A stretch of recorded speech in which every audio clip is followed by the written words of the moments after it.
캐나다 밴쿠버에 가면 리젠트 칼리지라는 좋은 신학교가 있습니다. 이곳에서 영성신학을 가리키는 마르바던이라는 영성신학자가 있는데요.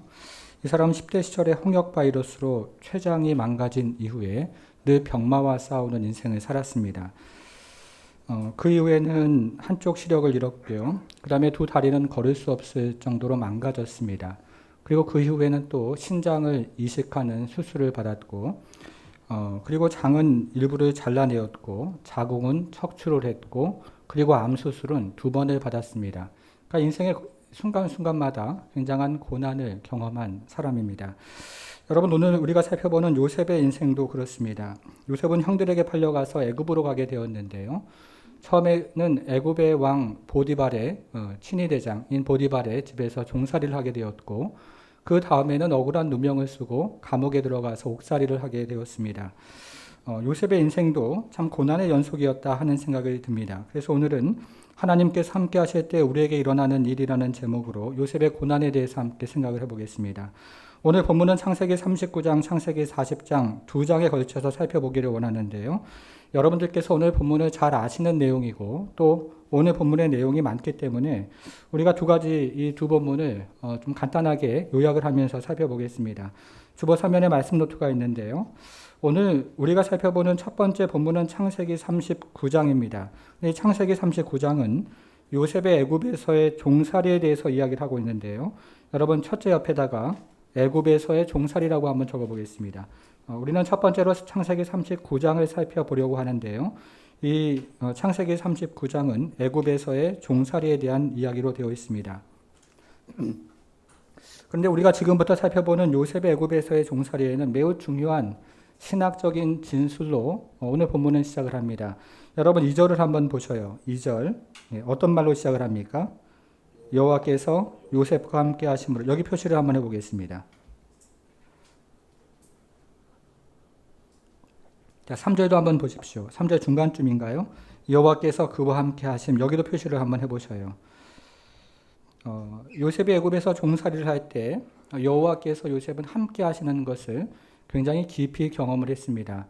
여러분 이때 요셉은 또 무엇을 경험합니까? 여호와의 함께 하심을 경험할 때 요셉은 특별한 은혜를 경험하는데요. 2절을 다시 한번 보겠습니다. 여호와께서 요셉과 함께 하심으로 그가 어떻게 되었습니까? 형통한 자가 되었다 얘기를 합니다. 3절도 한번 보셔요. 그의 주인이 여호와께서 그와 함께 하심을 보며 또 여호와께서 범사에 어떻게 하십니까? 형통하게 하심을 보았더라. 여호와께서 요셉과 함께 하실 때 요셉은 형통함을 경험했습니다. 여기서 말하는 형통함은 제가 원문을 한번 찾아보니까요. 거침없이 나아간다 이런 뜻을 가지고 있는데요. 요셉이 종살이를 할 때 굉장히 성공적인 인생을 살아갔다는 뜻이고 또 번영하는 인생을 살아갔다는 뜻입니다. 여러분 그런데 이 창세기 39장은 요셉의 형통함을 요셉의 3가지 상승으로 기록을 하고 있는데요. 우리가 잘 아는 내용이기 때문에 우리가 간단하게 한번 생각을 해보겠습니다. 자, 첫 번째 상승을 알려주는 구절은 1절입니다. 1절을 한번 보겠습니다. 1절을 같이 한번 읽어볼게요. 시작. 요셉이 끌려 애굽에 내려가매 바로의 신하 친위대장 애굽 사람 보디발이 그를 그리로 데려간 이스마엘 사람의 손에서 요셉을 사니라. 여러분 여기서 중요한 말은 친위대장이라는 말인데요. 요셉은 바로의 친위대장의 집으로 팔려갔습니다. 그런데 바로의 친위대장이라는 말은 오늘날로 말하면 대통령 경호실장에 해당하는 말인데요. 이 당시에 바로의 친위대장은 애굽의 권력의 2인자에 해당을 합니다. 여러분 그러면 요셉이 바로의 친위대장의 집으로 팔려갔다는 것은 우리에게 무엇을 알려줄까요? 요셉이 바로의 친위대장의 집으로 팔려갔다는 것은 요셉이 상승했다는 것을 우리에게 알려주는 것입니다. 그 주인의 중요성과 함께 요셉의 상승의 첫 번째 이야기를 우리에게 들려주고 있는 것입니다. 주보에 요셉의 상승 1번 옆에다가 친위대장 이렇게 한번 적어보겠습니다. 친위대장으로 집으로 팔려가서 요셉의 상승이 시작이 되었다는 것입니다. 자, 두 번째 상승을 알려주는 구절은 4절인데요. 이제 4절을 한번 보시겠습니다. 4절에 보니까 요셉이 그의 주인에게 그 다음 뭐라고 되어 있습니까? 은혜를 입었습니다. 은혜를 입어서 섬기게 되었습니다. 요셉이 보디발에게 은혜를 입었던 것입니다. 여러분 그런데 당시 상황을 한번 생각을 해보십시오. 이 히브리 노예가 애굽의 어떤 사람의 집에 팔려갔는데요. 그 애굽 주인에게 은혜를 입는 것은 매우 특별한 일이 아닐 수 없습니다. 하나님께서 함께 하심으로 경험한 매우 특별한 일이었던 것입니다. 그래서 2번 옆에다가는 은혜를 입음 이렇게 적어보겠습니다. 자, 요셉이 두 번째로 상승한 것은요, 주인에게 은혜를 입었다 하는 뜻입니다. 자, 한 가지가 더 있는데요. 오늘 본문을 쭉 읽어보면 요셉이 다시 한번 또 상승을 하는 구절이 있는데요. 4절을 계속 한번 읽어보겠습니다. 4절을 다시 한번 보시면 요셉이 그의 주인에게 은혜를 입어 섬김에 그가 요셉을 어떻게 했습니까? 가정 총무로 삼고 라고 이야기합니다. 그러면서 자기의 소유를 다 그의 손에 위탁을 합니다. 이제 요셉은 보디발의 집에서 모든 살림살이를 관장하는 가정의 총무가 되었습니다. 여러분 그런데 이것도 당시 상황을 고려해 보면 일어날 수 있는 일이 아닙니다. 그렇죠? 히브리 노예가 애굽 사람의 집에서 그것도 이 아주 높은 권력의 2인자의 집에서 아마 그곳에서는 애굽 사람도 많이 있었을 텐데요. 그런 사람들을 다 제외하고 가정의 모든 살림살이를 관장하는 총무가 되었다는 것은 하나님의 특별한 함께하심이 있었기 때문에 가능한 것입니다. 그래서 3번 옆에다가는 가정 총무라고 한번 적어보겠습니다. 가정 총무 이렇게 한번 적어보겠습니다.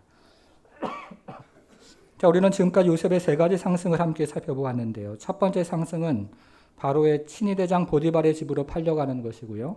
두 번째 상승은 보디발에게 은혜를 입었던 것이고, 그리고 마지막 세 번째 상승은 그 집의 모든 살림살이를 관장하는 가정의 총무가 된 것입니다. 이렇게 하나님께서 요셉과 함께 하시니까 요셉이 형통했고, 그리고 그는 성공적인 인생을 애굽에서 종살이를 할 때에도 경험을 하게 된 것입니다. 사랑하는 성도 여러분, 하나님께서 여러분과 함께 하시기를 바랍니다. 하나님께서 여러분과 함께 하셔서 형통의 은혜를 경험하는 성도가 되기를 주님의 이름으로 축원합니다. 여러분 그 다음 이야기를 한번 또 보겠습니다. 여러분 그런데 이 요셉이 형통을 경험한 이후에 어떤 일이 일어났을까요? 7절을 한번 보겠습니다. 7절. 어떤 말로 시작을 합니까? 여기 표시를 한번 해보세요. 그 후에 여기 표시를 한번 해보겠습니다. 요셉이 형통한 일을 경험한 후에, 요셉이 세 가지 상승을 경험한 후에 그의 주인의 아내가 요셉에게 눈짓하다가 동침하기를 청하니 이렇게 되어 있습니다. 자, 이렇게 요셉이 형통한 일을 경험한 후에 보디발의 아내가 요셉에게 눈짓을 하면서 동침하기를 청했다 하는 것입니다.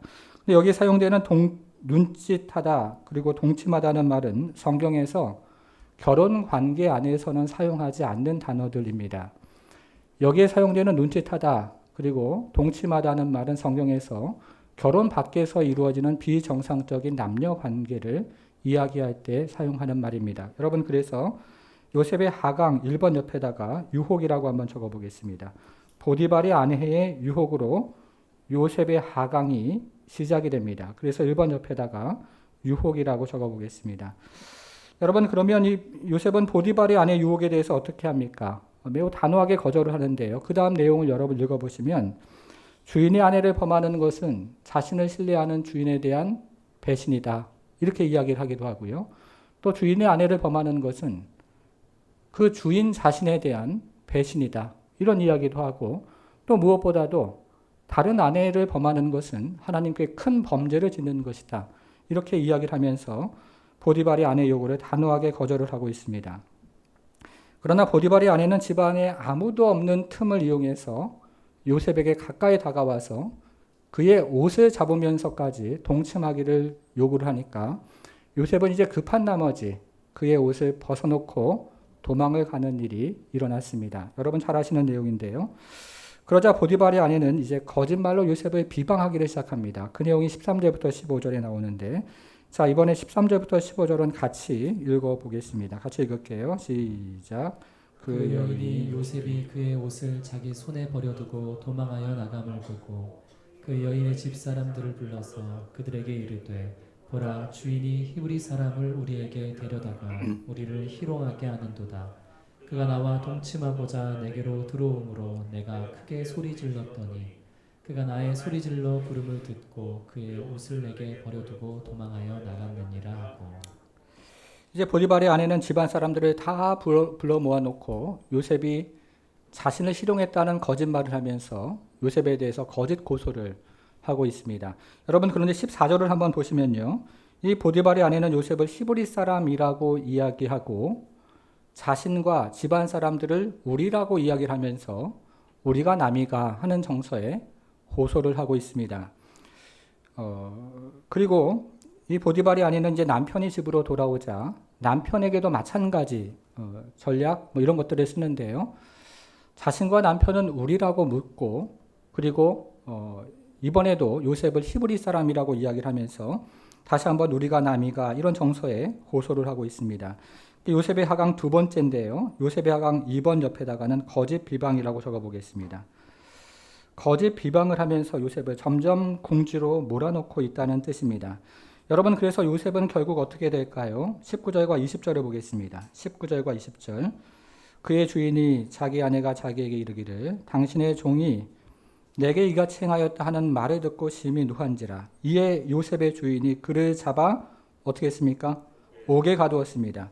요셉은 보디발의 노여움을 사서 이제 감옥에 갇히게 됩니다. 요셉의 하강 3번 옆에다가 감옥이라고 적어보겠습니다. 감옥 이렇게 한번 적어보겠습니다. 결국 요셉은 감옥에 들어가게 되었는데요. 이것이 하강의 결론적인 이야기입니다. 여러분 우리는 지금 요셉의 세 가지 하강을 살펴보았는데 다시 한번 보시겠습니다. 첫 번째 하강은 보디발의 아내 유혹으로 시작을 했고요. 두 번째 하강은 보디발의 아내의 거짓 비방으로 시작을 했고 그리고 세 번째 하강은 감옥에 갇히는 일로 끝이 났습니다. 요셉은 하나님의 함께하심 때문에 세 가지 상승을 경험했는데 그 다음에 보디발의 아내의 그 유혹 때문에 세 가지 하강을 또 경험을 하게 됩니다. 그래서 결국 요셉은 애굽에서 종살이에서 옥살이로 이동을 하게 되는데요. 자, 그러면 애굽에서 옥살이를 할 때 요셉은 어떠했을까요? 자, 이제 40장으로 한번 가보겠습니다. 우리가 오늘 살펴보는 두 번째 본문은 창세기 39장 20절부터 40장 전체인데요. 창세기 39장 20절부터 40장 전체는 요셉의 애굽에서의 옥살이에 대해서 기록을 하고 있습니다. 둘째 옆에다가 애굽에서의 옥살이라고 적어보겠습니다. 애굽에서의 옥살이 이렇게 한번 적어보겠습니다. 여러분 그런데 우리가 지금부터 살펴보는 애굽에서의 옥살이에도 대단히 중요한 신학적인 진술로 시작을 합니다. 21절 한번 보셔요. 21절 어떻게 시작을 합니까? 여호와께서 요셉과 함께 하시고 여기 표시를 또 해보겠습니다. 여호와께서 요셉과 함께 하시고 또 23절로 한번 가보겠습니다. 23절 중간쯤인가요? 여호와께서 요셉과 함께 하심이라. 여기도 표시를 해보겠습니다. 여호와께서 요셉과 함께 하심이라. 요셉이 애굽에서 옥살이를 할 때에도 여호와께서 요셉과 함께 하셨습니다. 자, 이때 또 요셉은 무엇을 경험할까요? 23절을 마저 좀 읽어보겠습니다. 23절 마저 좀 보니까요. 여호와께서 요셉과 함께 하심이라. 여호와께서 그를 범사에 어떻게 하십니까? 형통하게 하셨더라. 여호와께서 요셉과 함께 하시니까 요셉이 감옥에서도 형통함을 경험했던 것입니다. 다시 한번 감옥에서도 성공적인 인생을 살아가게 되었고 그곳에서도 번영하는 인생을 요셉은 경험하게 되었습니다. 자, 여기까지가 요셉의 감옥에서의 상승의 이야기인데요. 그 다음 한번 또 보겠습니다. 여러분 그런데 이렇게 요셉이 감옥에서 상승하는 이야기, 형통하는 이야기가 저희가 이제 살펴보았는데요. 성경은 이것을 세 가지 그 상승으로 또 기록을 합니다. 자, 첫 번째 상승을 알려주는 구절은 39장 20절입니다. 20절로 한번 가보세요. 39장 20절. 이에 요셉의 주인이 그를 잡아 옥에 가두니 그 옥은 뭐라고 되어 있습니까? 왕의 죄수를 가두는 곳이더라.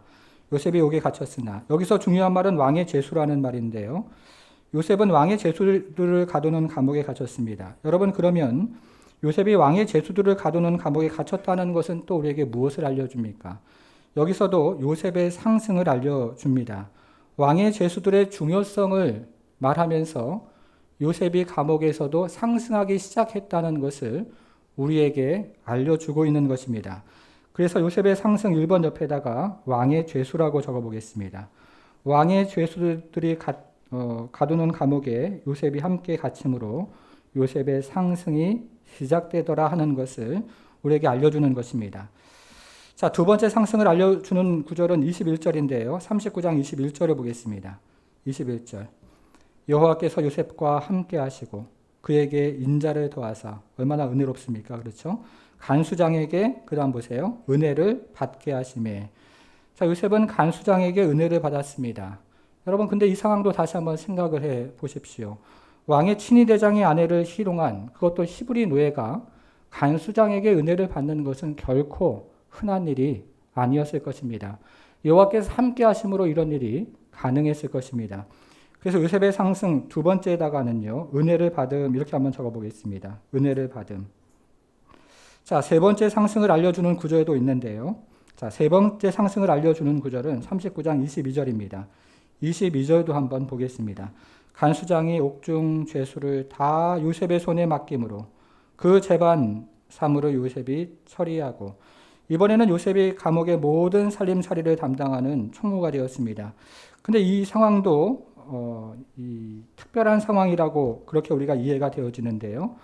왕의 친위대장의 아내를 희롱한 히브리 노예가 감옥 안에 있는 간수장의 은혜를 받아서 그 안에 있는 모든 살림살이를 관장하는 총무가 되었다는 것은 하나님의 특별한 함께하심을 이 구절도 이야기를 하고 있는 것입니다. 3번 옆에다가 감옥의 총무라고 적어보겠습니다. 1번은 왕의 제수였고요. 2번은 간수장의 은혜를 받는 것이었고요. 세 번째는 감옥의 총무가 되는 것입니다. 굉장히 특별한 일이 요셉에게 일어났습니다.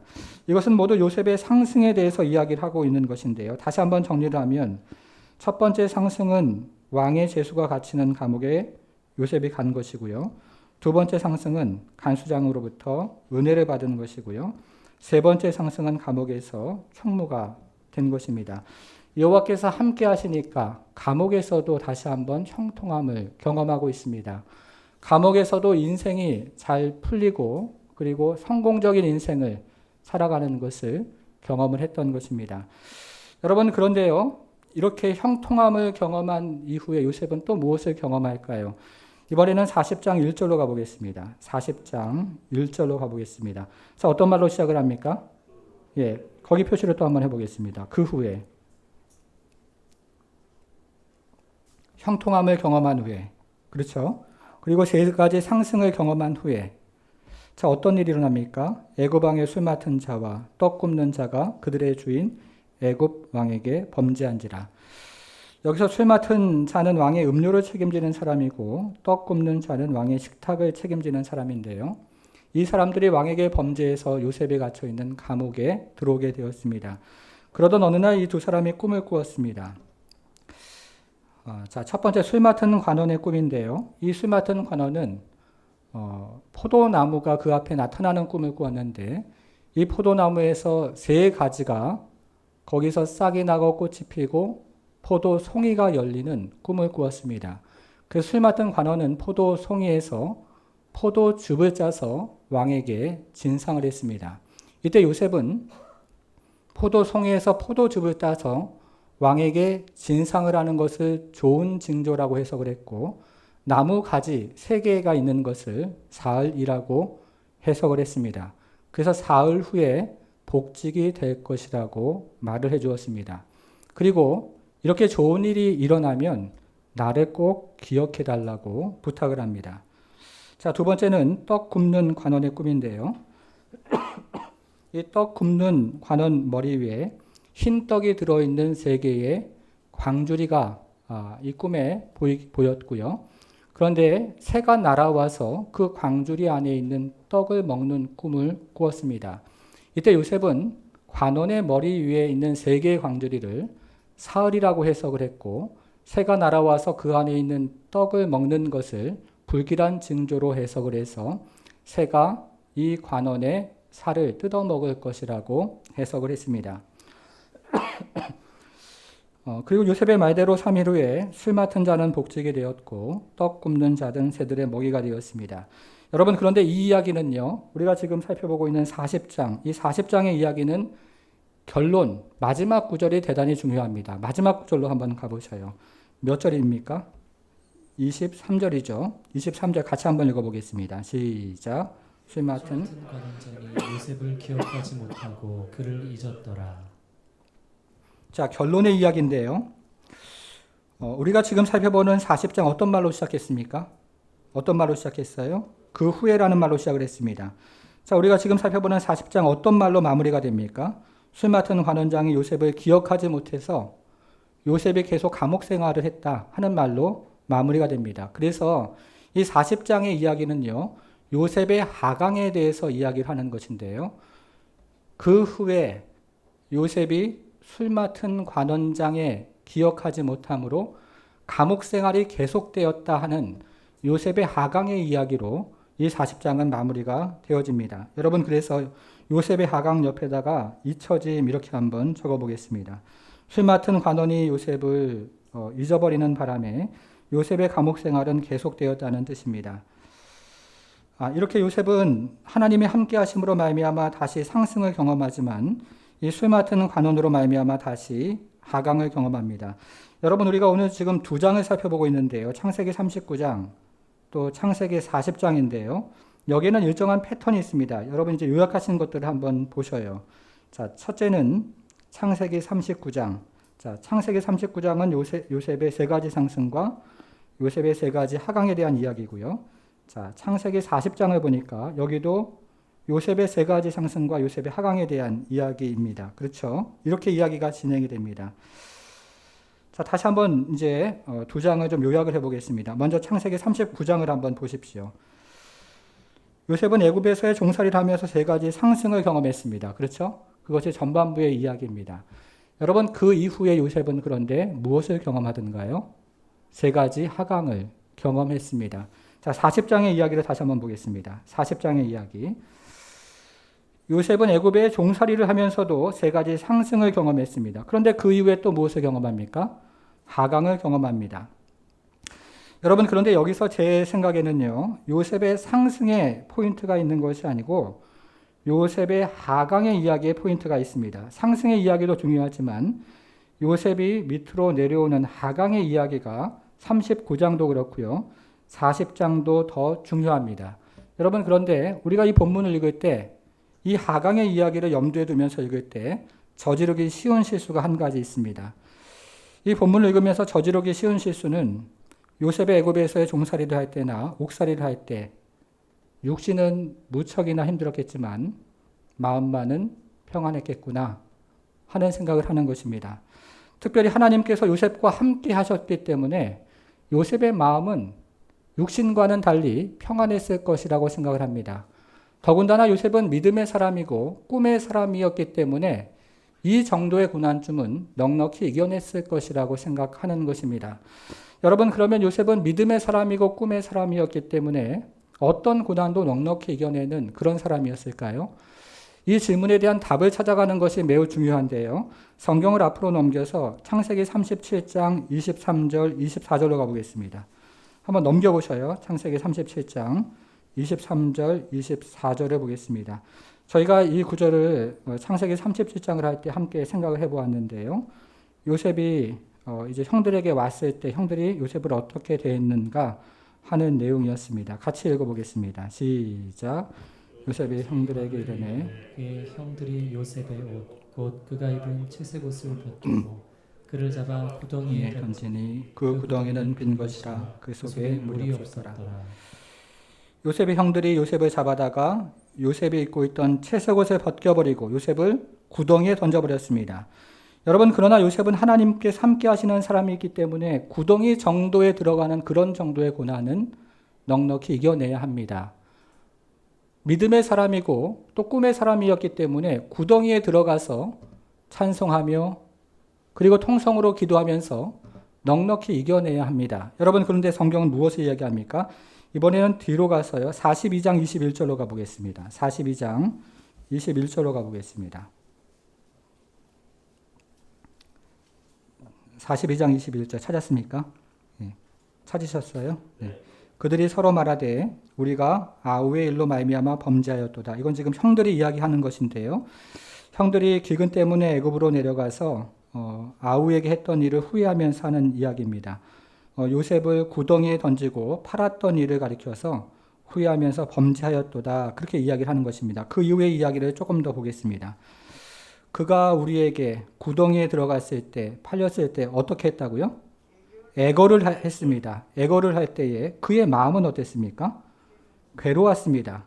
어느 정도 괴로웠냐면 형들도 모두 알 정도로 그의 마음이 굉장히 괴로운 것을 구덩이에 들어갔을 때 그리고 애굽에 팔았을 때 보았던 것입니다. 그 마음의 괴로움을 보고도 듣지 아니하였으므로 이 괴로움이 우리에게 임하도다. 요셉은 구덩이에서 마음이 너무 괴로워서 형들에게 살려달라고 애고를 하고 있습니다. 구덩이에서 찬송 부르고 통성 기도하면서 넉넉히 이겨내는 것이 아니라 마음이 너무 괴로워서요. 형들에게 한 번만 살려달라고 애고를 했다는 것입니다. 여러분, 그런데 이것은 요셉의 감옥살이에서도 마찬가지였습니다. 자, 오늘 본문으로 다시 돌아와서 40장 15절로 가보겠습니다. 자, 40장 15절로 또 한번 가보겠습니다.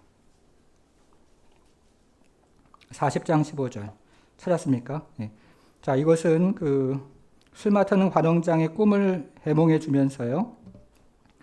그때 하는 말인데 당신의 일이 잘 되면 나를 기억해 달라고 얘기하면서 자기에게는 죄가 없는 사람이라고 이야기를 하는 그런 내용입니다. 나는 히브리 땅에서 끌려온 자요. 여기서도 옥이라는 말의 표시를 한번 해보겠습니다. 옥에 갇힐 일은 행하지 아니하였나이다. 자, 여기에 등장하는 옥이라는 말은 보르라는 히브리 말을 번역한 것인데요. 우리가 앞에서 살펴본 창세기 37장에서는 보르라는 히브리 말을 구덩이라는 말로 우리말 성경은 번역을 한 것이고요.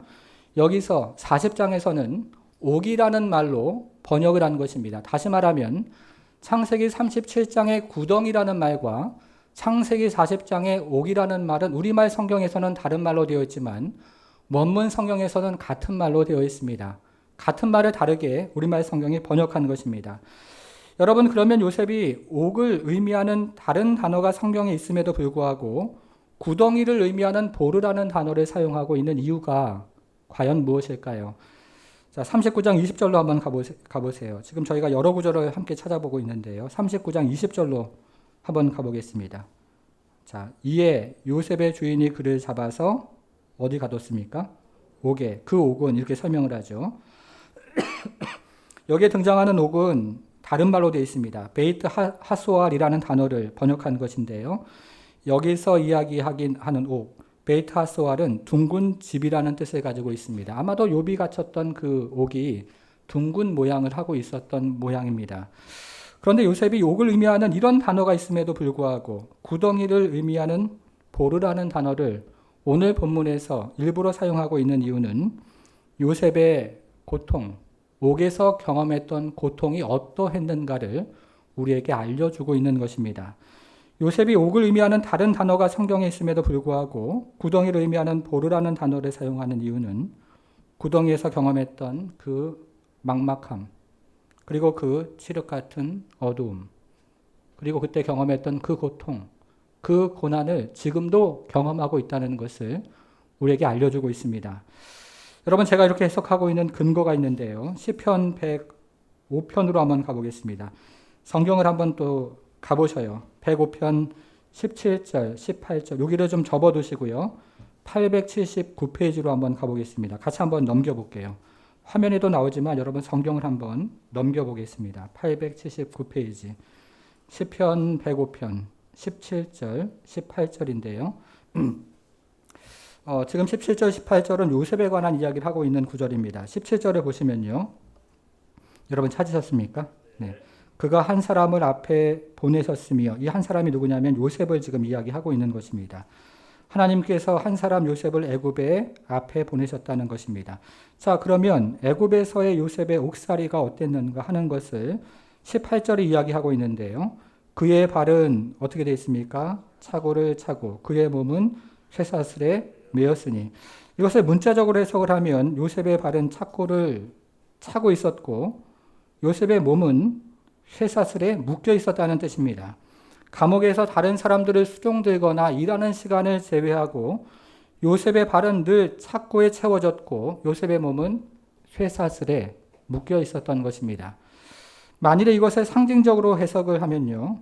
요셉의 옥살이가 구덩이에 빠진 것처럼 고통이요 고난의 시간이었다는 뜻입니다. 그래서 문자적으로 해석을 하든지 상징적으로 해석을 하든지 요셉의 옥살이는 고통의 시간이요, 고난의 시간이요, 지옥 같은 어려운 고생의 그런 고통의 시간을 보내고 있었다는 뜻입니다. 여러분, 그러면 요셉의 지옥 같은 고통은 언제까지 경험이 됩니까? 19절, 한 절 또 한번 내려가 보셔요. 19절. 곧 여호와의 말씀이 응할 때까지라 그의 말씀이 그를 단련하였도다. 요셉이 지옥 같은 고통을 경험하는 것은 여호와의 말씀이 응할 때까지 계속되었습니다. 어떤 성경학자는 여기서 말하는 여호와의 말씀은 요셉의 꿈이라고 이야기하기도 하고, 다른 성경학자는 이 술 맡은 관원의 꿈이라고 이야기하는데요. 그러나 여기서 이야기하는 여호와의 말씀은 이 감옥에서 석방이 되는 하나님의 말씀을 이야기를 하고 있는 것입니다. 하나님께서 요셉을 감옥에서 석방시켜 주실 때까지 요셉의 구덩이에 빠진 듯한 칠흑 같은 고통, 앞이 보이지 않는, 미래가 보이지 않는 그 칠흑 같은 고난이 계속되었다는 뜻입니다. 여러분, 그런데요. 그러면 하나님께서는 왜 요셉을 이와 같이 지옥 같은 고통으로 밀어넣으신 것일까요? 그러한 이유와 목적이 있지 않겠습니까? 18절을 다시 한번 보겠습니다. 18절. 그의 발은 어떻게 됐습니까? 차고를 차고. 그 다음 뭐라고 되어 있어요? 그의 뭐가 쇠사슬에 묶여 있습니까? 몸은 쇠사슬에 매였으니. 여러분들이 가지고 있는 성경 중에서 관주 성경이 있는데, 관주 성경 앞에 몸이라는 단어 앞에 아라비아 숫자 2가 있습니다. 관주 성경이 아니신 분들은 그게 없는 성경도 있는데요. 관주 성경 가지고 계신 분들은 한번 찾아보셔요. 2자라는 숫자 있습니까? 네. 근데 관주 성경 또 밑에 보시면 아라비아 숫자 2 옆에 적혀 있는 글씨가 있는데요. 뭐라고 적혀 있습니까? 혼이라고 적혀 있죠. 여러분, 그래서 여기서 말하는 몸이라는 말을 혼이라는 말로 이해를 하면, 자, 다시 한번 18절을 보세요. 요셉의 혼이 쇠사슬에 매였으니, 이렇게 의미가 통합니다. 그렇죠? 여러분, 그러면 하나님께서 요셉의 혼을 쇠사슬에 매여 놓으신 이유가 무엇일까요? 여러분 중에 시골에서 자란 분들이 계실 텐데요. 시골에서 자란 분들은 소의 코를 뚫는 것을 보신 적이 있을 겁니다. 이 소라는 짐승은 어마어마하게 크고 어마어마하게 힘이 센 짐승인데, 코를 뚫어서 굴레를 씌우면 꼼짝을 하지 못합니다. 너무 크고 너무 힘이 세지만, 그러나 코를 뚫어서 굴레를 씌우면 어린아이도 움직일 수 있는 것이 소라는 짐승입니다. 그게 굴레고, 그게 코를 뚫는다는 의미입니다. 여러분, 그런데 이것은 요셉도 마찬가지고 우리도 마찬가지입니다. 여러분, 인간은요 굉장히 악한 존재입니다. 우리는 우리 자신을 생각할 때 이렇게도 생각을 하고 저렇게도 생각을 하면서 우리 편리대로 생각하는 면이 있지만, 인간은 굉장히 약한 존재입니다. 특별히 하나님 앞에서 더욱 그렇습니다. 그런데 우리가 죄악된 인간이기 때문에 그것조차 깨닫지 못하고 살아가는 것이 우리의 인생입니다. 그래서 하나님은 요셉을, 그리고 우리를 그대로 사용하실 수가 없는 것입니다. 그래서 하나님은 요셉에게 영혼의 굴레를 씌워주시는데, 그것이 요셉 편에서는 고난이요, 고통의 시간이고, 우리 영혼의 굴레를 씌워주시는데 그것이 우리 편에서는 고난이요, 고통의 시간이라는 뜻입니다. 지난 겨울이었습니다. 저는 이제 휴가가 되면 그 겨울 여름에 부모님 댁을 잠시 이제 가서 함께 시간을 보내는데요. 저희 아버지께서 오래된 자동차를 하나 가지고 계시는데, 어느 제가 가서 보니까 이 자동차가 오래되기도 했는데 키를 하나 분실을 해서 제가 그날 이제 키 하나를 그 원본을 가지고 복사하는 이 복사집을 찾아갔습니다. 그랬더니 사장님이 자동차 키 모양의 쇠뭉치가 수십 개가 걸려있는 선반에서 하나를 꺼냈습니다. 그리고 나서 이 쇠뭉치와 원본 키를 나란히 놓고 이제 그것을 고정을 시켰습니다. 그런 다음에 글라인더로 이제 갈기를 시작합니다. 여러분, 그랬더니 어떻게 됩니까? 이제 쇠뭉치에서 쇠가, 쓸모없는 쇠들이 다 떨어져 나가면서 키의 모양으로 점점 되어 가더니 자동차 키가 되었습니다. 그래서 제가 그것을 가지고 집에 와서 시동을 거니까요, 잘 사용이 되었습니다. 여러분, 지금 이것이 요셉이 경험하고 있는 옥살이이고 그리고 이것이 지금 요셉이 경험하고 있는 감옥살이 또 종살이인 것입니다. 하나님께서 요셉의 종살이와 옥살이를 통해서 요셉으로 하여금 구속사의 중요한 키가 되는 인물로 만들어 가시기 위해서 요셉을 단련하고 있다는 뜻입니다. 하나님께서 그의 구속사에서 징검다리가 되는 중요한 키가 되는 인물로 요셉을 만들어가는 과정을 말씀하시는 것인데요. 그래서 요셉으로 하여금 꼼짝을 못하게 하시고 그곳에서 영혼의 미움과 질투와 시기와 죄악들을 다 떨어져 나가게 하시는데 그것이 요셉 편에서는 고난이요 고통의 시간으로 체험이 되는 것입니다. 성도 여러분, 오늘 본문의 제목은 하나님께서 우리와 함께 하실 때 일어나는 일입니다. 저는 그렇게 오늘 본문의 제목을 잡았는데요. 하나님께서 함께 하실 때 우리에게 어떤 일이 일어납니까? 오늘 본문으로 다시 돌아와서 창세기 39장으로 가보겠습니다. 창세기 39장 한번 다시 와보셔요. 60페이지에 있습니다. 자, 창세기 39장은 두 가지 이야기로 되어 있는데 첫 번째 이야기는 요셉의 세 가지 상승이고요. 두 번째 이야기는 요셉의 세 가지 하강의 이야기입니다. 여러분 그러면 요셉이 세 번이나 상승을 했던 이유가 무엇입니까? 뭐예요? 요셉이 세 번이나 상승을 했던 이유가 무엇입니까? 2절 한번 보세요. 2절. 뭡니까? 여호와께서 요셉과 함께 하심으로. 3절도 한번 보세요. 여호와께서 그와 함께 하시기 때문에. 요셉이 상승을 했던 이유는 여호와께서 요셉과 함께 하셨기 때문입니다. 여러분 그러면 요셉이 하강을 했던 이유는 또 무엇입니까? 그 이유가 무엇입니까? 자, 다시 또 39장 21절로 가보겠습니다. 21절. 여호와께서 요셉과 함께 하셨기 때문입니다. 23절도 한번 보세요. 여호와께서 요셉과 함께 하셨기 때문이라고 다시 한번 이야기를 합니다. 이 창세기 39장은요. 수미상관법이라는 어떤 문학적인 그런 방법을 가지고 기술을 하고 있는데요. 앞에도 여호와께서 함께 하셨다는 말이 두 번 등장을 하고 뒤에도 여호와께서 함께 하셨다는 말이 두 번 등장을 하면서 요셉의 상승의 원인이 무엇이고 요셉의 하강의 원인이 무엇인가를 분명하게 우리에게 밝혀주고 있는 것입니다. 무슨 말입니까? 요셉의 상승이 하나님의 함께 하심의 결과였던 것처럼 요셉의 하강도 하나님의 함께 하심의 결과였다는 뜻입니다. 요셉의 형통이 하나님의 함께 하심의 결과였던 것처럼 요셉의 고난도 하나님의 함께 하심의 결과였다는 뜻입니다. 여러분 그래서 오늘 본문을 여러분께서 읽으시면서 꼭 기억해야 할 단어가 한 가지 있습니다. 마지막으로 그 단어를 함께 좀 찾아보겠습니다. 3절로 한번 가보세요. 3절. 3절에서 범사라는 말의 표시를 한번 해보십시오. 범사, 여기 표시를 한번 해보겠습니다. 자, 4절에서는 다라는 말이 한번 표시를 한번 해보셔요. 다, 모두라는 뜻이죠. 이 다라는 말이 한번 표시를 해보시고요. 자, 5절에서는 모든이라는 말이 두 번 나옵니다. 모든이라는 말이 두 번 나옵니다. 표시를 한번 해보겠습니다. 찾고 계시죠? 네. 6절에서는요, 다라는 말 또 한번 표시를 해보겠습니다. 우리가 지금까지 찾아본 범사, 모든, 다 이런 말은 원문에서는 같은 말인데요. 모든 것이라는 뜻입니다. 하나님께서 신자의 모든 것을 섭리하시고 간섭하신다는 뜻입니다. 성도 여러분, 마지막으로 질문합니다. 신자의 형통함을 주관하시는 분은 누구십니까? 그러면 신자의 고난을 주관하시는 분은 또 누구십니까?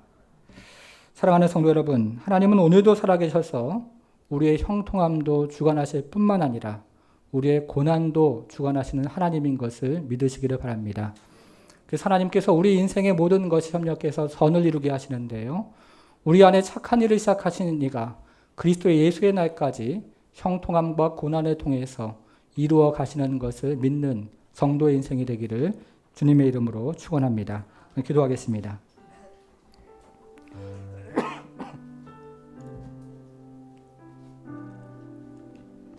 사랑하는 여러분, 하나님께서 함께 하실 때 우리는 정말로 형통함을 경험합니다.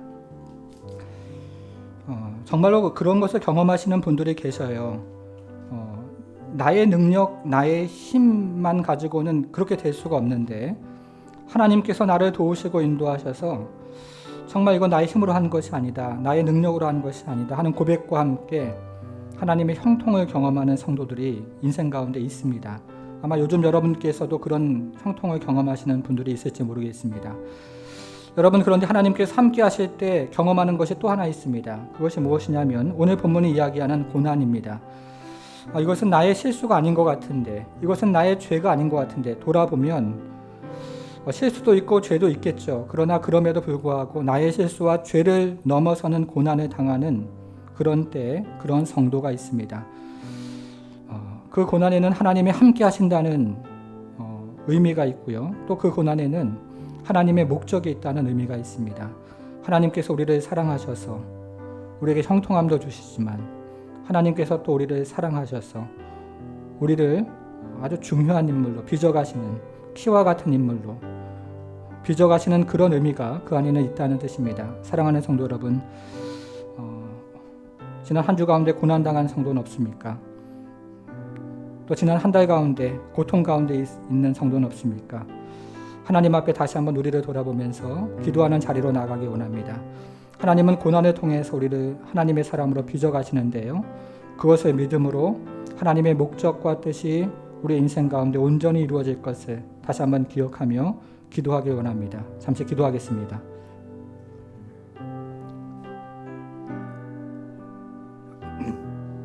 하나님 아버지,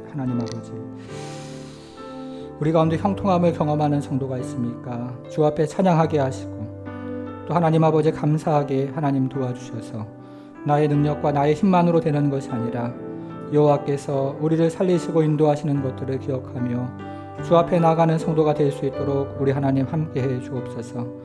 하나님 아버지, 반면에 지난 한 주 가운데 또 인생 가운데 고난을 경험하는 성도가 있습니까? 하나님 아버지, 이 고난의 목적이 있는 것들을 깨닫게 하시고 하나님의 사람으로 빚어가는 것을 하나님 기억하게 하셔서 하나님 아버지, 우리가 다시 한번 그리스도 예수 안에서 하나님의 은혜와 도우심을 경험하는 성도가 될 수 있도록 우리 하나님 함께해 주옵소서. 하나님, 그래서 우리가 겸손의 자리로 내려가게 하시고 하나님께서 우리 인생의 모든 것을 주관하신다는 것을 믿음의 자리로 하나님 아버지 내려갈 수 있도록 주여 도우셔서 우리의 힘만 가지고 살아가는 인생이 아니요 하나님의 섭리와 또 인도하심을 가지고 살아가는 인생이 될 수 있도록 우리 하나님께서 함께해 주옵소서. 주님 역사해 주옵소서. 하나님 아버지, 형통함을 경험하는 성도가 있습니까? 나의 힘과 나의 능력으로 인생을 살아가는 것이 아닌 것을 고백하고 또 깨닫고 하나님 앞에 찬송하고 감사하는 성도들 될 수 있도록 우리 하나님 함께해 주옵소서. 하나님, 지난 한 주 동안에 또 인생을 살아가면서 고난을 경험하는 성도가 있습니까?